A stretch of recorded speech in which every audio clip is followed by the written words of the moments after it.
Kasus ini terjadi karena 3 hal: perselingkuhan, pinjaman online, dan pembunuhan. Ada seorang perempuan bersuami yang berselingkuh dengan seorang laki-laki. Perempuan bersuami itu kemudian meminjam pinjaman online dengan menggunakan nama laki-laki selingkuhannya.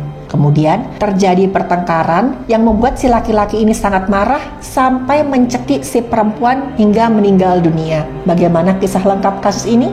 Silakan simak lebih lanjut.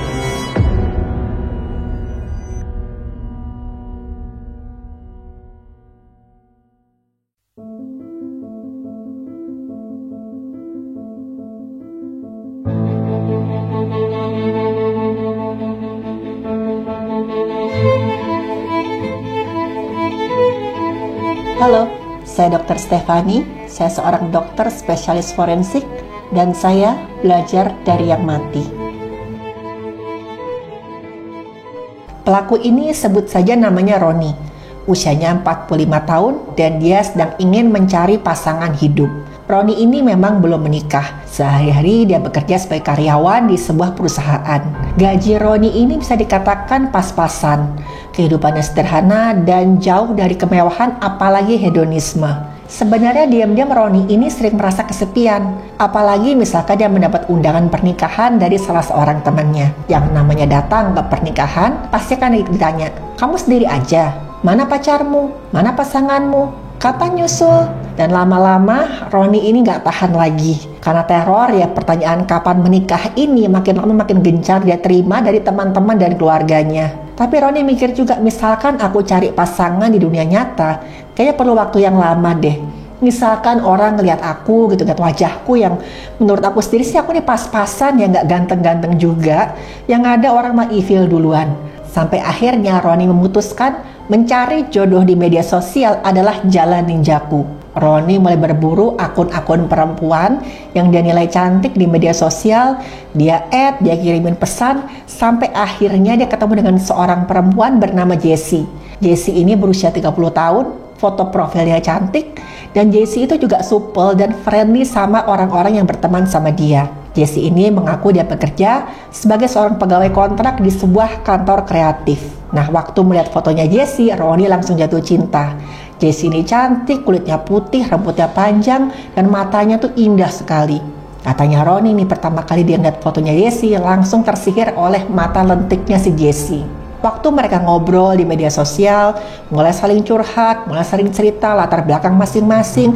Jessie ini cerita kalau dia ini sedang dalam proses bercerai karena suaminya itu nggak menafkahi Jessie secara lahir dan batin.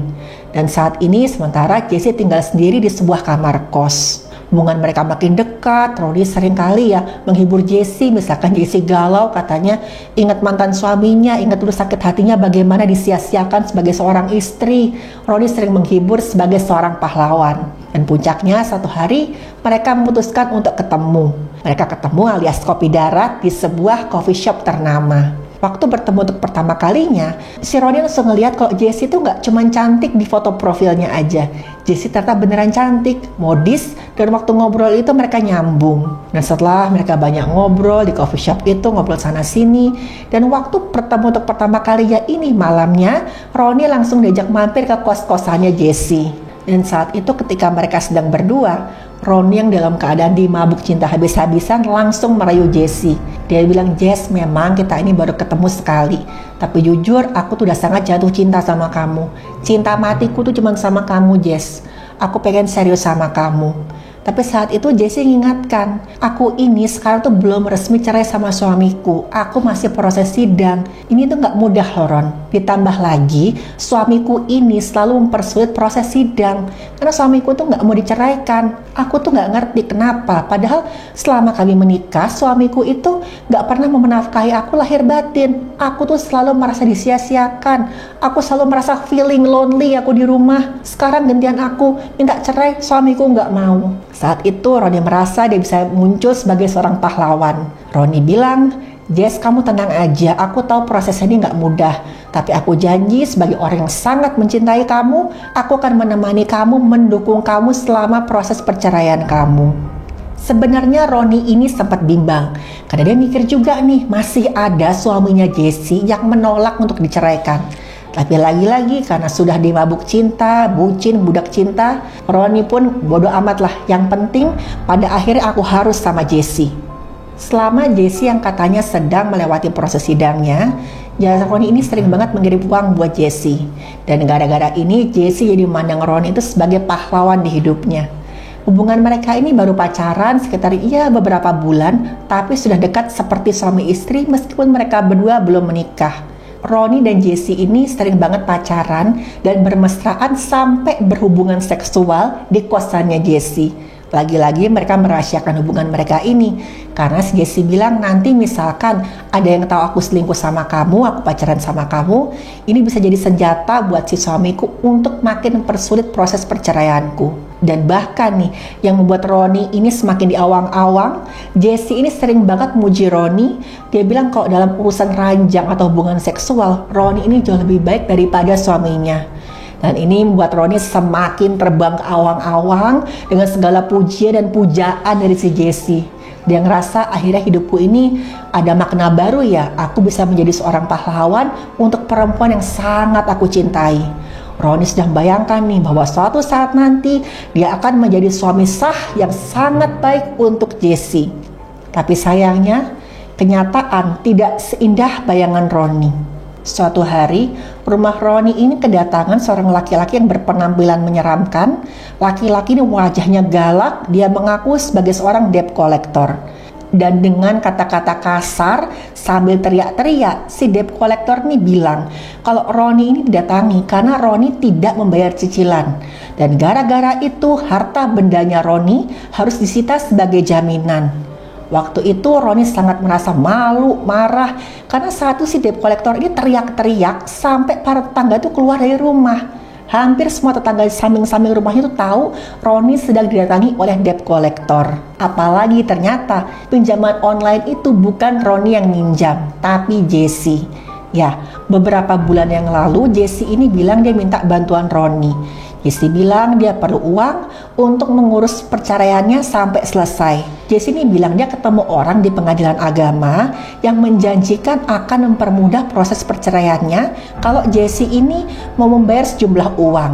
Karena itu Jesse ingin meminjam namanya Roni untuk yang melakukan pinjaman online.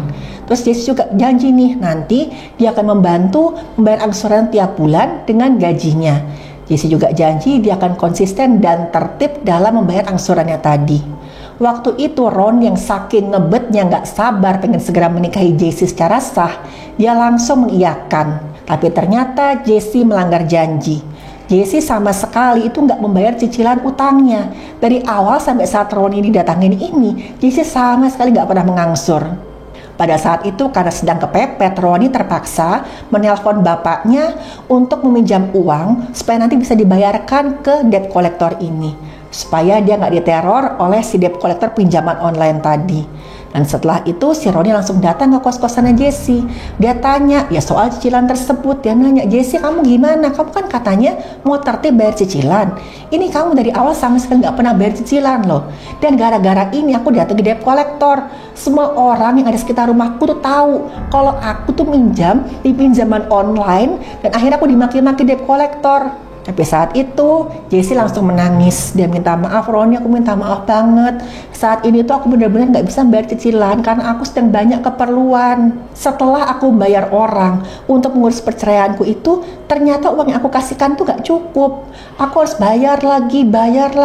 Sampai akhirnya hidup sehari-hari aku aja tuh kepepet loh Ron. Aku tuh hampir gak makan setiap hari. Semua itu aku lakukan Ron supaya perceraianku bisa mudah. Supaya nanti kita berdua itu bisa menikah secara sah, supaya aku bisa jadi istri kamu. Tapi saat itu yang melihat Jesse yang mengatakan semua itu, Roni lama-lama luluh. Dia berusaha mengerti keadaannya Jesse. Ya udahlah, dalam hatinya Roni, dia sedang kesusahan, toh ini untuk hubungan kalian berdua. Dan sejak hari itu Roni terpaksa harus cari pinjaman sana sini karena dia takut diteror oleh si debt collector itu tadi. Roni bilang, saat itu hidup saya rasanya berat sekali. Tapi lagi-lagi demi cinta saya ke Jesse, saya berusaha untuk bertahan. Sampai suatu hari, Roni ini lagi-lagi mendatangi kosannya Jesse. Lagi-lagi setan bicara, Roni dan Jesse pun melakukan hubungan suami istri. Setelah melakukan hubungan suami istri tadi, Roni bertanya ke Jessie, "Jess, bisa nggak kamu bulan ini yang bayar cicilan bulanan di pinjolnya tadi?" Karena saat itu uangnya Roni itu sudah hampir habis dipakai untuk bayar cicilan bulanan lainnya, yang juga untuk keperluan Jessie. Ya pokoknya si Roni pinjam sana sini tadi kan buat Jessie juga tuh. Jadi dia punya banyak sekali cicilan sampai akhirnya uangnya habis. Dan mendengar ini bukannya Jessie mencoba bantu atau Jessie kelihatan prihatin, Jessie malah marah. Dia marah ke Roni, dia bilang kalau memang kamu tuh gak ikhlas membantu, ya udah. Nah, waktu dibentak begini Roni berusaha sabar. Dia jelaskan ke Jessie, "Jess, gini loh, aku tuh pengen kamu bisa terbuka ke aku. Karena ini tuh menyangkut masa depan hubungan kita. Aku juga mau tanya, uang itu kamu bayarkan berapa, kemana aja, dan misalkan ada indikasi kalau orang yang membantu kamu mengurus perceraianmu itu mau menipu kamu, kan bisa kita selesaikan sama-sama. Ingat loh Jess, ini buat masa depan kita." Mendengar ini, Jessie malah membentak si Roni lebih kasar lagi. Dia bilang, "Masa depan apa? Kamu pikir saya mau hidup sama laki-laki berpenghasilan pas-pasan dan tua seperti kamu?" Dan Jessie bahkan maki Roni dan bilang satu hal yang buat Roni itu merasa dipukul di bagian wajah. Jessie bilang, "Asal kamu tahu ya Ron, sebenarnya selama ini tuh pada saat kita melakukan hubungan suami istri, aku sama sekali gak menikmati permainan ranjang kamu. Kamu itu sama payahnya kayak suamiku." Dan semua yang dikatakan Jessie ini itu membuat Roni betul-betul gelap mata. Dia sangat marah, sakit hati, sampai dia gak bisa menahan lagi dirinya. Dia pukul wajah Jessie berkali-kali. Waktu itu Jessie sempat berteriak minta tolong, tapi mulutnya dibekap sama Roni.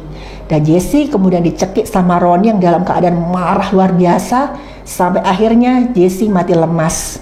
Roni mengaku, "Waktu itu jujur aja saya sama sekali gak ada rencana untuk membunuh Jessie. Saya sangat marah karena kata-katanya Jessie itu betul-betul menghancurkan harga diri saya sebagai seorang laki-laki. Waktu saya cekik dan Jessie itu saya sadar sudah meninggal dunia, saya benar-benar panik, saya gak tahu harus gimana." Dan keributan itu gak kedengaran, karena ya seperti biasa ketika mereka berdua dalam kamar kos, mereka itu selalu menyalakan musik keras-keras supaya suara yang ada di dalam itu gak sampai keluar. Apalagi misalkan mereka sedang berhubungan badan. Roni sempat kebingungan, ini mayat Jessie harus saya apakan? Dia sempat diam berjam-jam sampai akhirnya begitu lewat tengah malam Roni dapat ide. Dia ambil selimut, dia bungkus mayatnya Jessie dan dia bawa dengan menggunakan mobilnya. Setelah Roni ini berhasil menemukan sebuah tempat sepi, sampai di sana dia buka selimut yang membungkus badan Jessie dan badan Jessie dia letakkan begitu saja di pinggir jalan. Dan setelah itu Roni langsung kabur. Mayat Jessie ditemukan oleh warga yang kebetulan melewati jalan tersebut.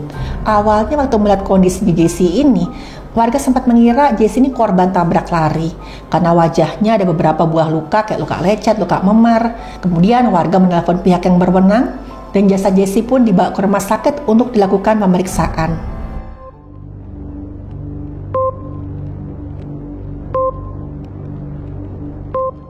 Pihak yang berwenang berhasil mengungkap identitas Jessie dari sidik jarinya. Nah, dari situ mereka menghubungi keluarga Jessie, tapi waktu jasadnya Jessie ini diperiksa oleh dokter forensik, sanalah terungkap fakta yang tidak wajar. Waktu diperiksa ditemukan adanya memar di kelopak mata kirinya Jessie.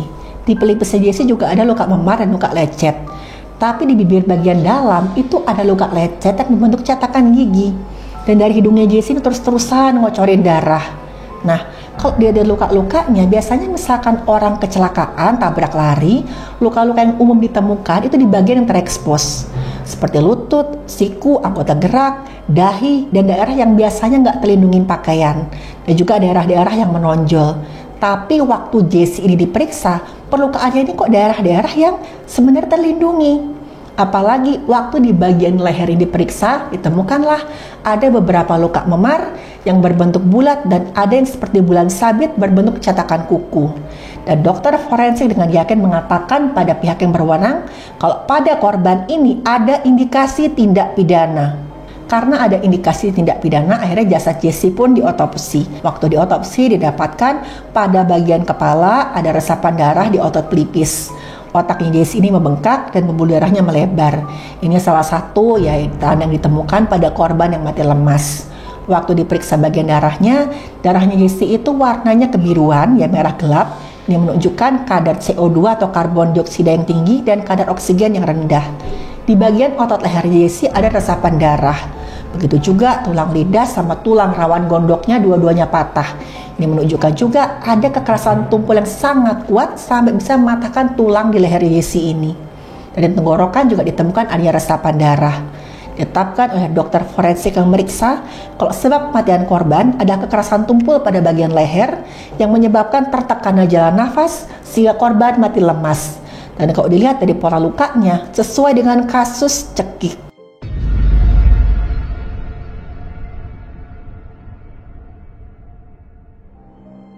Dan berkat kesigapan pihak yang berwenang, akhirnya Roni berhasil ditangkap.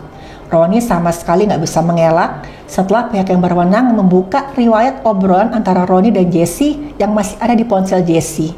Ya, ponselnya Jessie masih ada di kamar kos-kosannya. Dan akhirnya Roni pun mengakui semua perbuatannya. Roni bilang dia kesal karena Jessie yang sudah dia bantu malah bersikap nggak tahu diri. Roni bilang, saya ini nggak mengharap banyak. Saya sangat cinta sama dia. Saya tuh ikhlas mau membantu dia. Tapi dia tuh tega menghina saya dengan kasar setelah semuanya saya berikan ke dia. Jadi sebenarnya Roni ini ikhlas nggak ya? Roni mengaku dia sangat menyesal telah membunuh Jessie. Karena bagaimanapun Jessie ini perempuan yang dia sayangi. Tapi ternyata penyesalan Roni tidak sampai di situ. Pihak yang berwenang mengungkap fakta kalau Jessie ini ternyata masih berstatus istri sah seorang laki-laki yang sebut saja namanya Anton. Dan cerita tentang perceraian Jessie hanyalah karangan supaya Roni mau bersimpati dengan Jessie. Dan Anton ini memang nggak tinggal sama-sama si Jessie. Anton tinggal di kota lain bersama anak Jessie yang masih berusia 5 tahun. Selama ini Jessie dan Anton itu tinggal berjauhan karena alasan pekerjaan. Sebenarnya Anton ini nggak mau tinggal berjauhan sama istrinya. Tapi saat itu keluarga mereka sedang mengalami kesulitan ekonomi. Dan gara-gara kesulitan ekonomi ini, mereka tuh jadi nggak bisa memenuhi kebutuhan sehari-hari, terutama kebutuhan anaknya Jessie yang masih berusia 5 tahun tadi. Dan gara-gara ekonomi ini, Anton dan Jessie sering bertengkar. Sampai suatu hari, Jessie mendapatkan pekerjaan di kota lain. Dan dengan berat hati, Anton mengizinkan istrinya untuk mengambil pekerjaan tersebut. Dan selama Jessie bekerja di kota lain, Anthony tinggal di rumah mereka. Sesekali untuk menafkahi anaknya, Anthony bekerja serabutan. Anton ini sama sekali nggak nyangka kalau Jessie itu tega berselingkuh dengan laki-laki lain. Anton bilang, Jessie itu pernah bilang ke saya kalau dia tuh muak hidup susah sama saya. Saya kira dengan mengizinkan istri saya ini bekerja di kota lain, perekonomian kami akan membaik dan nanti hubungan kami juga akan membaik. Saya sama sekali nggak nyangka Jessie itu tega berbuat seperti ini. Lalu, kemana uang yang selama ini diberikan Roni ke Jessie? Uang tadi dipakai Jessie untuk hidup mewah demi dipandang oleh teman-temannya. Waktu pihak yang berwenang menggeledah kosan Jessie, di kos-kosannya Jessie ini ada sejumlah perhiasan emas, baju-baju bermerek, dan bahkan ponsel yang digunakan oleh Jessie adalah ponsel keluaran terbaru yang harganya sangat mahal. Jessie terlena oleh kelimpahan materi yang dia dapat dengan cara tidak jujur. Dan akhirnya itu juga yang harus menyebabkan Jessie kehilangan nyawanya. Dan Roni harus mempertanggungjawabkan perbuatannya di depan hukum. Keinginan untuk membahagiakan orang yang kita sayangi itu hal yang wajar, gak ada yang salah. Tapi kita juga harus bisa menakar sejauh mana kemampuan kita. Jangan sampai kita menyesal, apalagi mengharapkan timbal balik. Karena kalau kita sudah habis-habisan berkorban dan hasil yang didapat tidak sesuai dengan keinginan kita, sakit hati yang kita terima itu tidak main-main. Dan ingat, tidak ada kemarahan yang lebih mengerikan dari seseorang yang tersakiti karena cinta. Terima kasih sudah menonton video saya. Silahkan like, share, dan subscribe.